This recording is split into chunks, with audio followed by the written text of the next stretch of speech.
మనం నిర్భయ ఇన్సిడెంట్, ఆ తర్వాత వచ్చిన చట్టం, ఇవాళ నిర్భయ కేసులో నిందితుడుగా నేరస్తుడు శిక్ష అనుభవించి రిలీజ్ కాబోతున్నాడు మాట్లాడుకుంటున్నాం. దేవి గారు చెప్పండి, ఇంతకుముందు ఆర్గ్యుమెంట్స్ వింటున్నారు. ఇప్పుడు నేరము శిక్ష అనేది చాలా వ్యాస్ట్ సబ్జెక్ట్ అండి. దీంట్లో మొట్టమొదటి విషయం మనం గమనంలో పెట్టుకోవాల్సింది ఈ కేసుకి సంబంధించి ఎవరు చేయగలిగింది కానీ ఒకటి మీరు మాట్లాడే ముందు ఒక్క మాట్లాడుతాను నేను. మిగతా వాళ్ళందరికీ ఉరి శిక్షలు పడి ఇతను ఒక్కడికి 3 ఏళ్ల శిక్ష ఎందుకు పడింది? అతని ఏజ్ని బట్టి పడింది. అతని ఏజ్ జేజే యాక్ట్లో ఉన్నంత వినండి, ఈ జేజే యాక్ట్ ప్రకారం అతనికి 3 years మాత్రమే మ్యాక్సిమం పనిష్మెంట్ ఇవ్వగలిగిన పరిస్థితి ఉంది. అందుకని 3 ఏళ్లే పడింది. నేనేమంటున్నానంటే జేజే యాక్ట్కి సంబంధించిన అమెండ్మెంట్స్ మీరు పెట్టదలుచుకున్నప్పుడు he will be tried under adult court అనేది ఏదైతే ఉందో ఎడల్ట్ కోర్టులో ట్రై చేయడం ద్వారా 10 ఏళ్ళు వేస్తారు శిక్ష. పోని ఆ 15 ఏళ్ల వాడిని బట్టుకెళ్ళి, ఇతను కాదు వేరే అతను బట్టుకెళ్ళి 15 ఏళ్ల వాడిని బట్టుకెళ్ళి 25 ఏళ్ల వరకు మీరు అట్టు పెడతారు. ఎందుకంటే అక్కడ కూడా కోర్టు ఏజ్ గ్రూప్ని తప్పనిసరిగా కన్సిడర్ చేస్తారు, ఏజ్ని తప్పనిసరిగా కన్సిడర్ చేస్తారు. సో మీరు వేసిన తర్వాత అడల్ట్ కోర్టులోంచి బయటకు వచ్చేవాళ్ళు ఎవరన్నా రిఫార్మ్ క్యారెక్టర్స్ ఉన్నాయా? వాళ్ళు యంగ్ ఏజ్లో ఉండటం వల్ల they will be sodomized or raped, come as hard core committed criminals. ఇది ప్రపంచవ్యాప్తంగా ఉన్నటువంటి విషయం. రెండో విషయం మీరు మాట్లాడుకోవాల్సింది మళ్ళీ జైళ్ళ సంస్కరణల గురించి మాట్లాడుకోవాలి. నేను అదే అంటున్నా, మన వ్యవస్థల వైఫల్యం 3 ఏళ్ల నుంచి ఒక అబ్నార్మాలిటీ ఉన్న వ్యక్తిని మీరు అక్కడ పెడితే 3 ఏళ్ల నుంచి, let me bring it to your notice that most of the time ఎవరైతే ఈ రకమైన నేరాలకు పాల్పడతారో ఆ ఏజ్లో they are themselves victims of the child abuse most of the కేసెస్లో. అట్లాంటి నేపథ్యంలో ఎస్ 40% అబోవ్ ఎవరైతే కమిట్ చేస్తూ ఉంటారో ఇలాంటి క్రైమ్ని in adolescent age, they are themselves victims of this kind of sexual abuse or physical abuse, extreme physical abuse in the childhood. Okay, కాబట్టి ఈ నేపథ్యంలో 3 ఏళ్ళు మీకు ఆ పిల్లవాడిని ఇస్తే, ఈ 3 ఏళ్ల పిల్లవాడిని ఇచ్చినప్పుడు చాలా తప్పనిసరిగా మీరు చేసింది ఏమిటి వ్యవస్థలో, 3 ఏళ్ళు నీకు చాలు అతన్ని సంస్కరించడానికి అనే అభిప్రాయంతోనే మనం 3 ఏళ్ళు పెట్టుకున్నాం జేజే యాక్ట్లో.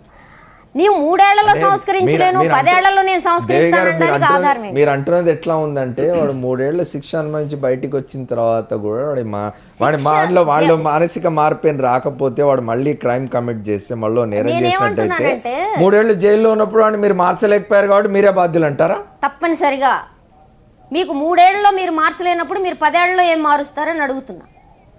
రెండో విషయం ఏంటంటే మెచ్యూరిటీకి సంబంధించిన ఇష్యూలు ఏమైతే మెచ్యూరిటీకి సంబంధించినంత వరకు 16 to 18 జరిగే బ్రెయిన్ స్ట్రక్చరల్ మార్పులు ఏవైతే ఉన్నాయో ఇవి చాలా క్రూషియల్. అయితే ఈ మార్పులు ఎవరిలో ఎట్లా ఏ సమయంలో జరుగుతాయి, అబ్నార్మాలిటీస్ ఏంటి, నార్మాలిటీస్ ఏంటి అనేది ఇండివిజువల్గా జడ్జ్ చేయడం సాధ్యం కాదు. It is a generalisation. ఇది జనరలైజేషన్ కాబట్టి. రెండోది, నిర్భయ లాంటి కేసుల్లో ఒక ఎక్స్ట్రీమ్ ఎండ్కి వెళ్ళి పనిచేయటంలో సామాజిక ప్రభావాలు చాలా బలంగా పనిచేస్తాయి. 100 పైగా సెక్సువల్ అఫెండర్స్ పార్లమెంట్లో ఉన్న ఒక పార్లమెంటును పెట్టుకుని ఒక జువెనైల్ జస్టిస్ యాక్ట్లో అమెండ్మెంట్ తేవడం ద్వారా సెక్చువల్ నేరాలను అరికడతా ఉంటే దేశం నవ్విపోతుందండి. Raghunandan, what you say? భారత ప్రజాస్వామ్యాన్ని గౌరవించడం అనేది భారతీయులు మనం అందరం చేయాలి. ప్రజలు ఓట్లేస్తే వాళ్ళు ప్రజాప్రతినిధులు అక్కడికి గౌరవిద్దాం సార్, కానీ అట్లాంటి వాళ్ళు ఉన్నారనే వాస్తవాన్ని కూడా అంగీకరిద్దాం. జువెనైల్ యాక్ట్, పార్లమెంటులో చట్టసభల్లో అట్లాంటి వాళ్ళు కూడా ఉన్నారనేది కూడా అంగీకరిద్దాం. జువెనైల్ యాక్ట్ అట్లాంటి కనీసం నేరారోపణలు ఉన్న వాళ్ళు ఉన్నారని అంగీకరిద్దాం. నేరారోపణలు వేరు, నేరం శిక్ష. అందుకే నేను జాగ్రత్తగా నేరారోపణ అన్నాను. 2013లో సుప్రీంకోర్టు ఒక జడ్జిమెంట్ ఇచ్చింది, lily Thomas versus union of ఇండియాలో. శిక్ష పడితే వెంటనే ఆ పదవిని కోల్పోతున్నారు. మార్పులు వస్తూ ఉన్నాయి. చట్టం ఎప్పుడు కూడా, లా ఎప్పుడు కూడా ఎలాస్టిక్ ఇన్ నేచర్ ఉండాలి. 1860లో రాసుకున్నటువంటి ఇండియన్ పీనల్ కోడ్ను, క్రిమినల్ ప్రొసీజర్ కోడ్ను పెట్టుకొని ఇలా శిక్షలు వేసినటువంటి కాదు. 1860లో ఉన్నటువంటి నేరం ఇట్లాంటి నేరాలు జరగలేదు ఎక్కడ కూడా. ఇప్పుడు కాలం మారింది, మారినటువంటి కాలానికి అనుగుణంగా నేరాలు మారుతూ ఉన్నాయి. నేరాల నుంచి తప్పించుకోవడం ఎట్లా అనేటువంటి రీతి లోపల దానికి అనేక సామాజిక మాధ్యమాలు వారికి ప్రోత్సాహం కలిగిస్తూ ఉన్నాయి. దాన్ని బట్టి ఇక్కడ మనం చూడాల్సినటువంటి అంశం ఏంటంటే, ఈ కేసు లోపలనే కాకుండా నేను ఇంతకుముందే చెప్పినాను, చాలా పెళ్లి కేసులలో, చాలా కిడ్నాప్ కేసులలో, చాలా రేప్ కేసులలో సుప్రీంకోర్టు జడ్జిలు 16 నుంచి 18ని మేజర్ కిందనే తీసుకోవచ్చని నేను ఒక 100 జడ్జిమెంట్లు తెచ్చిస్తాను మీకు, సుప్రీంకోర్టు జడ్జిమెంట్స్ ఈ డిబేట్ తర్వాత. అట్లాంటప్పుడు జువెనైల్ యాక్ట్ని సంస్కరించాలి, సవరించాలి అనేటువంటి ఆలోచన సుప్రీంకోర్టుకు రాకపోవడం బాధాకరం. మా జడ్జిల్ని మేమే సంస్కరించుకుంటాం, మా జడ్జిల్ని మేమే రిక్రూట్ చేసుకుంటామని బెంచీలు పెట్టుకొని గంటలు గంటలు ఉపన్యాసాలు ఇచ్చే జడ్జిలు ఈ చట్టాన్ని సవరించాల్సిన అవసరం లేదని సుప్రీంకోర్టు ఎట్లా జడ్జిమెంట్ ఇస్తుంది? ఏమంటారు? It is very unfortunate. Your interfering. చెప్పండి. ఒకటి ఇప్పుడు మనం మార్చదలుచుకున్నాం కాబట్టి ఇక బిల్లు ప్రవేశపెట్టాం కాబట్టి, ప్రవేశపెట్టింది ఆయన పార్టీ కాబట్టి ఆయన అట్లనే మాట్లాడతారు. అదే సందర్భంలో రెండో వైపున చాలా స్పష్టంగా 16 అబోవ్ పెంచడం తప్పని కూడా చెప్పిన సందర్భాలు అనేక ఉన్నాయి. సుప్రీంకోర్టు అది తగ్గించనని చెప్పింది. జస్టిస్ వర్మ కమిషన్ చాలా స్పష్టంగా తగ్గించాల్సిన అవసరం లేదని చెప్పింది. జువెనైల్ హోమ్స్లో జరుగుతున్న నేరాలన్నింటినీ మన జస్టిస్ వర్మ కమిషన్ రిపోర్ట్, ఒక్క జస్టిస్ వర్మే కాదు, ఈ దేశంలో చిల్డ్రన్తోనూ బాల నేరస్తులతోనూ పనిచేస్తున్న ఏ ఒక్కళ్ళని అడిగినా చెప్తారు. కానీ సత్యనారాయణ గారు అంటున్న దానికి మీరేం చెప్తారు? వారు అంటున్నారు అట్లా నేరం చేసిన ఏజ్ తో సంబంధం లేదు. నేను దాని దగ్గరికి కూడా వస్తా. హార్మోన్స్ అత్యంత తీవ్రంగా పనిచేస్తున్నప్పుడు they know what they are doing. ఆయన అందరం they know what they are doing. Yes, they know what they are doing, but unable to prevent themselves from influenced by others. అది ఆ పర్టికులర్ ఏజ్లో ఉండే speciality. వాళ్ళు ఏం చేస్తున్నారు అనేది వాళ్ళకి తెలుసు. రెండోది, వాళ్ళు ఆ ఏజ్లో చాలా స్పష్టంగా అండర్మైన్ చేసుకుంటారు. తను ఈ పని చేయడం వల్ల వచ్చే కాన్సిక్వెన్సెస్ ఏవైతే ఉంటాయో వాటిని చాలా అండర్మైన్ చేసుకుంటారు. కాన్సిక్వెన్సెస్ ఉంటాయని తెలుసు, అండర్మైన్ చేసుకుంటారు. కాబట్టి ఈ నేపథ్యంలో మనం మాట్లాడుతున్నప్పుడు మనం కాదు, మేము ఎవరో ఒకళ్ళని ఒక కఠిన చట్టం తెచ్చామని చెప్పుకోవాలి, ఆ మేరకు మేము చట్టం తీసుకొస్తాము అంటే that's a different thing. Playing to the galleries చేయదలుచుకుంటే దట్స్ ఏ డిఫరెంట్ థింగ్. కానీ చాలా స్పష్టంగా మీరు సామాజిక నేపథ్యాల వల్ల, సామాజిక మీడియా వల్ల ఇవాళ గనక ఓవర్ ఎక్స్పోజర్ వల్ల పిల్లలు ఓవర్ మెచ్యూరిటీ వస్తుంటే సామాజిక మీడియాలను కంట్రోల్ చేయండి. సామాజిక మీడియాలకు చైల్డ్ లాక్స్ పెట్టండి, వాటికి సంబంధించిన నియంత్రణలు పట్టండి. దాన్ని నియంత్రించడానికి మనం ఏమైనా సిద్ధంగా లేము. పిల్లల మీద దేవి గారు తెచ్చారు. ఇదే బీజేపీ ప్రభుత్వం వచ్చిన తర్వాత చిల్డ్రన్స్ని exposure to the unwanted things విషయం లోపల కొన్ని రెస్ట్రిక్షన్స్ వచ్చినాయి. ఒక బిల్లు వచ్చింది. అది మళ్ళీ సోషల్ మీడియా మీద రెస్ట్రిక్షన్స్ దగ్గరికి వచ్చారు, మళ్ళీ భిన్నాభిప్రాయాలు వస్తున్నాయి కదా. మళ్ళీ మనమే మళ్ళీ ఆహాకారాలు చేస్తాం. పోర్న్ ఛానల్స్ మీద, చైల్డ్ లాక్స్ మీద మేము చాలా స్పష్టంగా చెప్పాం. దానికి ఉండాల్సిన అదుపు గురించి కూడా చాలా చెప్పాం. రఘునందన్ గారు మేము రాసిన వ్యాసాలు ఎవరు చదివి ఉండరు బహుశా, వాటి మీద మేము చాలా క్లియర్ కట్ గా చెప్పాం ఏ రకమైన అభిప్రాయాలు ఉండాలనేది. ఆయన బీజేపీ అవచ్చు, ఇంకోటి కాంగ్రెస్. దేవి గారు అభిప్రాయం అని కాదు, జనరల్ గా సత్యనారాయణ గారు చెప్తున్నారు. చెప్పండి సత్యనారాయణ గారు. ఎన్ని రకాల అభిప్రాయాలు చెప్పినా మనం 1950లో మన కాన్స్టిట్యూషన్ అడాప్ట్ చేసుకున్న తర్వాత ఇప్పటికీ దగ్గరగా 100 సార్లు అమెండ్ చేసాం రాజ్యాంగాన్ని.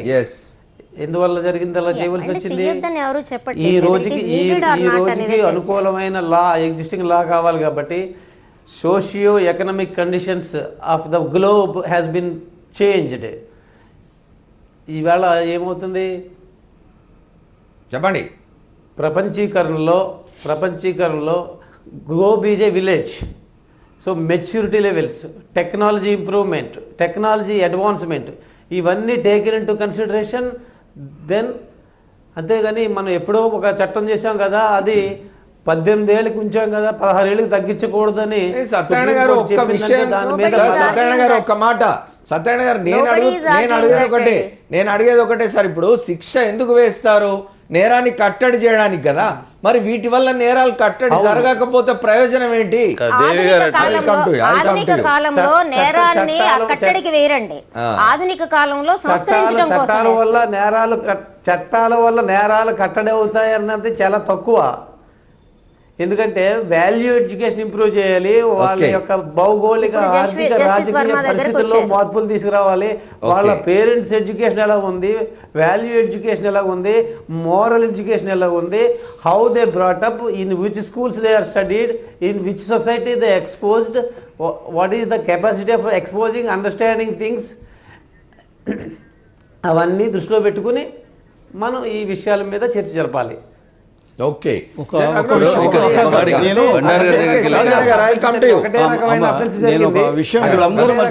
జరిగింది. కేవలం ఒక్క ఏజ్ దృష్టిలో పెట్టుకునే అతనికి ఎక్సెప్షన్ వచ్చింది. ఓకే, సాధారణంగా నేను ఇన్వాల్వ్ కాకుండా మాట్లాడడానికి ప్రయత్నం చేస్తాను. ఇక్కడ ఏమవుతుందంటే సమస్య కొద్దిగా పక్కకు పోదు. ఇంకా అసలు మీది ఇంట్రోలోనే ఉంది ఆ మాట. అది ఆ సబ్జెక్టు పోవట్లే ఎవరు. దీంట్లో ఒక ప్రమాదకరమైనటువంటి పరిణామాలు ఉన్నాయి 18-16 దగ్గర. ఆ కోణాన్ని ఎవరు చెప్తున్నారు. మీ దాంట్లో వచ్చింది, నేను ఆ పాయింట్ చెబుదాం అనుకుంటున్నాను, అది ఎవరు పట్టించుకోరు. ఈ సెక్స్ రాకెట్ వ్యవహారం గందరగోళం కాదండి. ఇక్కడ దేశంలో ఉగ్రవాదం టెర్రరిస్టులు ఏం చేస్తున్నారంటే, ఇవాళ సర్టిఫికేట్ 18 ఏళ్ళ 16 ఏళ్ళ చెప్పగలిగిన వాడు అంటే ఒక సర్టిఫికేట్ కదా, అంతకుమించి ఏమన్నా ఒక సైంటిఫిక్ మెథడ్ ఉందా? థర్మామీటర్ పెట్టినట్టు 18 ఏళ్ళు 16 ఏళ్ళు. వీళ్ళు ఏం చేస్తున్నారంటే ఈ టెర్రరిస్ట్ గ్రూప్స్కి ట్రైనింగ్ ఇచ్చేటప్పుడు 16-14 ఏళ్ళ వాళ్ళని తీసుకెళ్ళి వాళ్ళకి మామూలు తక్కువ ఏజ్ చేసి వాళ్ళని దేశం మీద వదిలిపెడుతున్నారు. వాడు పట్టుబడ్డాడు అనుకోండి, వీడు జోనేల్ అని చెప్పి 3 ఏళ్ళు వదిలేస్తున్నారు. వాడు మంచిగా బ్రహ్మాండంగా మళ్ళీ ఈ కోణాన్ని మర్చిపోతున్నారు. ఇది సెక్స్ సంబంధించిన వ్యవహారం కాదు ఇది. మీరు ఆ విషయం మాట్లాడండి. రైట్, రఘునందన్ చెప్పండి. ఇందాక బండారు గారు అడుగుతూ ఆ సర్టిఫికేట్ లేని వాళ్ళకి ఎట్లా, ఉన్న వాళ్ళకి ఎట్లా అని చెప్పి, లేని వాళ్ళకి కూడా ఫోరెన్సిక్ సైన్స్ ల్యాబొరేటరీకి పంపించి మీ ఏజ్ ఎంత అనేది డిటెక్ట్ చేయడానికి there is a procedure for the court sir. అది దెర్ ఈజ్ ఎ ప్రొసీజర్ దాన్ని. కాబట్టి మీకు సర్టిఫికేట్ 14 ఏళ్ళ నుండి మనిషి 20 ఏళ్ళ ఉంటే we can send him for second opinion to the forensic science laboratory and is age can be detected sir. అది పెద్ద ఇష్యూ కాదు. బట్ ఇక్కడ వారు చెప్తున్నట్టు టెర్రరిస్టులు అట్లాంటి యాక్టివిటీస్ చేస్తే వాళ్ళని పనిష్ చేయొద్దు అనేటువంటి ఇంకో క్వశ్చన్ కూడా వస్తుంది సార్. ప్రతి ఆర్గ్యుమెంట్కి 2 వైపులు ఉంటాయి సార్. నానానికి కదా 2 వైపులు ఉన్నట్టు దేవి గారు ఆర్గ్యూ చేసినట్టు ఆర్గ్యూ చేసే వాళ్ళు ఉంటారు. నేరం చేసిన వాడికి శిక్ష చేస్తే దానివల్ల సంస్కరణలు రావాలని కోరుకునే వాళ్ళు ఉంటారు. నేరానికి ఇంత శిక్ష పడుతుంది కాబట్టి చేయకుండా ఉండాలని భయపడి చేయకుండా ఉండే వాళ్ళు కొందరు ఉంటారు. రకరకాలైనటువంటి కండిషన్స్లో రకరకాలుగా ఆపాదించబడుతుంది. అఫ్జల్ గురుకు సంబంధించినటువంటి కేసులో సుప్రీంకోర్టు ఒక 3 వ్యాఖ్యలు చేసింది చాలా స్పష్టంగా. ఏమని చెప్పిందంటే, ఈ దేశ పార్లమెంటు మీద జరిగినటువంటి ఈ దాడికి సంబంధించినటువంటి సంఘటనలో క్యాజువాలిటీస్ ఎన్ని అనేది కాకుండా దేశం మొత్తం కూడా ఈ సంఘటనని ఒక తీవ్ర ఉగ్రవాద సంఘటనగా చూసింది. దేశం మొత్తాన్ని ఈ సంఘటన దేశం మొత్తాన్ని కదిలించింది అన్నారు. అట్లా చెప్పినటువంటి సుప్రీంకోర్టు జడ్జిలకి ఈ నిర్భయ కేసు లోపల 18 ఏళ్ల వయసుని 16 ఏళ్ల వయసుకి తగ్గిస్తే తప్పు అనేది ఎందుకు చెప్పారో నాకు అర్థం కాలేదు. దేశం మొత్తం కదిలింది ఈ సంఘటన లోపల. దేశంలో ప్రతి కార్నర్ లో చదువుకున్న వాళ్ళందరూ వచ్చి దేశంలో ఉన్న చట్టాల మీద ఒక రకమైనటువంటి నెగటివ్ సెన్స్ పంపించినప్పుడే కదా కొత్త చట్టం వచ్చింది. బాలల హక్కుల చట్టం మీద ఒప్పందం రాటిఫై చేస్తాం దాన్ని. అంతర్జాతీయంగా child is considered as below 18. So ఆ నేపథ్యంలో అనేక పరిశోధనలు జరిగిన తర్వాత యుఎన్ ఆ ఒప్పందాన్ని మొత్తం 188 దేశాలు అది అంగీకరించాయి. ప్రత్యేకమైన లాసు ప్రత్యేకమైన పరిస్థితుల్లో పెట్టుకోవడానికి తప్పని ఎవరు అంటలేదు. కానీ 18-16 సంవత్సరాల లోపు సెక్షువల్ అఫెండర్స్ 16కి వస్తున్నారు కాబట్టి, ఆ తర్వాత 15కి వస్తే 15కి, ఆ తర్వాత 12కి, ఆ తర్వాత 10కి. ఇప్పుడు టెర్రరిస్టులు ఏమన్నా 8 సంవత్సరాల పిల్లల్ని వాడమని ఏమన్నా చెబుతున్నారా? చెప్పట్లేదు కదండి. వాళ్ళని కూడా అడ్డం పెట్టుకోవచ్చుగా. అప్పుడేం చేస్తారు? నా ప్రశ్న. ఇదేం ఊహాజనితమైన ప్రశ్న కాదుగా. మీరు ఇంకా తగ్గించారనుకోండి, 16కే ఎందుకు కట్ ఆఫ్ చేయాలి? ఇంకా తగ్గించవచ్చు కదా. 15కే ఎందుకు కట్ ఆఫ్ చేయాలి? 18కే ఏజ్ ఆఫ్ మ్యారేజ్ ఎందుకు కట్ ఆఫ్ చేయాలి ఆడవాళ్ళకి సంబంధించి? Why do you put it in 21 years for boys and 18 for girls? Maturity levels గురించి నీకు అంచనా లేకపోతే ఎందుకు చట్టంలో అలా చేసావు మరి? కాబట్టి మొట్టమొదటి చట్టాల్లో విపరీతమైన వైరుధ్యాలు ఉన్నాయి పిల్లలకి సంబంధించి. ఆ వైరుధ్యాలు ఒక నిర్భయ చట్టంలోనే, క్రిమినల్ అమెండ్మెంట్ యాక్ట్లోనే ఉన్నాయి. ఆ వైరుధ్యాల గురించి మీరు మాట్లాడకుండా, నేను అంటుంది ఏంటంటే వాళ్ళని ఎట్లా సంస్కరించాలి అనే దాని మీద ధ్యేయం పెట్టకుండా మన రాజకీయ వ్యవస్థ చేస్తుంది ఏంటంటే, అప్పుడు కాంగ్రెస్ వాళ్ళు కూడా అందరూ ఓపెన్గా బజారుల్లోకి వచ్చిన తర్వాత జనం కన్నీళ్లు చూడడానికి మేము కఠిన చట్టం చేశామంటున్నారు. కఠినమైన చట్టాలు చేయడము అనేది ఒక భాగమేనండి. వాటిని అమలుకి సంబంధించిన విషయంలో కేటాయించిన నిధులేంటి, అమలు జరిపిన తీరుతెన్నులేంటి? 3 ఏళ్ల నుంచి 3,000 కోట్ల రూపాయలు నిర్భయ ఫండ్స్ ఏవైతే ఉన్నాయో అవి మురిగిపోతున్నాయి. దాని గురించి మాట్లాడకుండా ఆ ఒక్కడేదో బయటకు వస్తున్నాడు అనే విషయం గురించే మనం చట్టాన్ని మాట్లాడుతున్నాం. రఘునందన్ గారు ఒక మాట చెప్పండి. ఇప్పుడు ఈ కేసే తీసుకుందాం మనం. ఇంకో విషయం, 13% కన్విక్షన్ రేట్ అన్ని రేప్ కేసుల్లో ఉందనే దాని గురించి మనకి ఎవరికి దిగులు లేదేమిటి? ఓకే, మనం నాదొక ప్రశ్న ఏంటి, ఇప్పుడు 3 ఏళ్ల పాటు ఇతను శిక్ష అనుభవించాడు, రేపు రిలీజ్ కాబోతున్నాడు. ఇట్లాంటి సందర్భాల్లో న్యాయ వ్యవస్థ ఒక 3 ఏళ్ల పాటు ఒక జువెనైల్ జైలు శిక్ష అనుభవించి, జువెనైల్ హోమ్లోనో ఇంకో చోటనో ఎక్కడ అనుభవించి అతను బయటికి వెళ్ళిపోయిన తర్వాత అతని బిహేవియర్ ఎట్లా ఉందనేది, అతను ఒక్కడనే కాదు, జనరల్లీ ఇటువంటి వాళ్ళ బిహేవియర్ ఎట్లా ఉంటుంది అనేది ఏమైనా ఫాలోఅప్ చేయడం కానీ, స్టడీ చేయడం కానీ ఇట్లాంటివి ఏమైనా జరుగుతాయండి న్యాయ వ్యవస్థలో? 3 ఏళ్లలో అతను రిఫార్మ్కి ఏం ప్రయత్నాలు చేసినారు, ఆ ప్రయత్నాలు ఏమైనా ఫలితాన్ని ఇచ్చినాయా, ఇట్లాంటి తెలుసుకునే మెకానిజం ఏమైనా న్యాయ వ్యవస్థలో ఉందా? లేదా మరి నేనేమంటానంటే, అసలు then how can you blame the individual who goes out after he attains అసలు ఊబర్ డ్రైవర్ కేసు సంస్కరించాల్సింది విషయంలో అదే కదండి జరిగింది. అసలు సంస్కరించాల్సింది ఎవరంటే న్యాయ వ్యవస్థనే సంస్కరించాలి అమర్ గారు. సంస్కరించాల్సిన సంస్కరణలు ఏమైనా రావాలంటే అక్కడి నుంచే రావాలి. ప్రజలు చాలా ఎక్స్పెక్ట్ చేస్తూ ఉన్నారు మీ నుంచి, కాబట్టి సంస్కరణలు అంటూ అక్కడి నుంచే రావాలి. దేవి గారు ఎంతసేపు దీన్ని బాలల హక్కుల చట్టము minor age of 16 and age of 18కే కన్ఫైన్ చేసి మాట్లాడుతున్నారు. ఈ చట్టం రాసుకున్నప్పుడు ఈ దేశం లోపల కానీ ప్రపంచ దేశాల్లో కానీ ఏజ్ ఆఫ్ మ్యాచ్యూరిటీ ఎంత ఉండే ఆడపిల్లలు కానీ మగవాళ్ళలో కానీ. ఈ రోజు మారినటువంటి కాలాన్ని బట్టి కావచ్చు, తీసుకుంటున్నటువంటి ఫుడ్ హ్యాబిట్స్ వల్ల కావచ్చు, ఈ రోజు మ్యాచ్యూరిటీ ఎంత ఏజ్లో వస్తూ ఉంది. ఆ రోజు ఆడపిల్లల మ్యాచ్యూరిటీ ఏజ్ ఎంత, ఈ రోజు ఎంత, తగ్గిందా పెరిగిందా, వీటన్నింటినీ పరిగణలోకి తీసుకోవాల్సినటువంటి అవసరం ఉంటుంది. వారు చెప్తున్నటువంటి సోషియో ఎకనామిక్ కండిషన్స్ని తీసుకుంటున్నప్పుడు బాలల శరీరంలో వస్తున్నటువంటి మార్పులేంది, బాలికల శరీరంలో వస్తున్న మార్పులేంది, ఆ రోజు ఎంత ఏజ్కి మ్యాచ్యూరిటీ వచ్చేది జనరల్ కండిషన్స్ లోపల, ఇప్పుడు ఎంత వస్తూ ఉంది. ప్రతిదానికి 1-2 ఎక్సెప్షన్ కేసెస్ ఉంటుండొచ్చు, కానీ ఆర్గ్యుమెంట్ని ఆ దిశలోకి తీసుకుపోతే సంస్కరణలే ప్రతిదాన్ని మార్చాలి అని అనుకుంటే ముందు సంస్కరించాల్సింది కోర్టులు, తర్వాత సంస్కరించాల్సింది జైళ్ళు, ఆ తర్వాత సంస్కరించాల్సింది పోలీస్ వ్యవస్థ. ఇకపోతే దేవి గారు ఎంతసేపు 13% మాత్రమే కన్విక్షన్ వస్తూ ఉందని బాధపడతా ఉన్నారు. ఈ దేశంలో అన్నిటికంటే గొప్ప ఇన్వెస్టిగేటింగ్ ఏజెన్సీ అని చెప్పుకునే సిబిఐ చేసినటువంటి కేసులలో కనీసం 3-4% కూడా వస్తలేవు అమర్ గారు. 3-4% కూడా వస్తలేవు అమర్ గారు. ఇది ఇంకా బాధాకరమైనటువంటి విషయం. దేశంలో పెద్ద కేసు, సంచలనమైన కేసు, గొప్ప కేసుని ఎవరు ఇన్వెస్టిగేట్ చేస్తారు భారతదేశంలో అంటే సిబిఐ చేస్తుంది అమర్ గారు. వాళ్ళ కన్విక్షన్ రేటు చూస్తే నిజంగా బాధపడాల్సి వస్తుంది. సిబిఐకి కేసు పోయిందంటే ముద్దాయిలంతా హ్యాపీగా లైఫ్ని లీడ్ చేయొచ్చు అండ్ టెన్యూర్ అయిపోతుంది, ఆయన జీవితకాలం అయిపోతుంది. సంస్కరణలు జరగాలంటే సంస్కరణలు జరగాల్సింది చట్టాలలో సంస్కరణలు జరగాలి. తెల్లోడు నల్లోని అంచడానికి ఎప్పుడో 1860లో రాసుకున్న చట్టాలని పట్టుకొని ఇంకా ఈ దేశాన్ని నడిపిస్తున్నామే, ముందు ఆ చట్టాలని సంస్కరించండి. Indian evidence code 1872, Indian penal code 1860, criminal procedure code 1873. ఎవరిని ఉద్దేశించి ఎవరు తయారు చేసిన చట్టాలు అమర్ గారివి? వీటి గురించి నిజంగా సంస్కరణలు జరగాలి. వారు అన్నారు పార్లమెంట్ లోపలనే క్రిమినల్స్ ఉన్నారు, పార్లమెంట్లోనే నేరం ఆరోపించబడ్డాలు ఉన్నారు. మార్చుదాం చట్టాలు.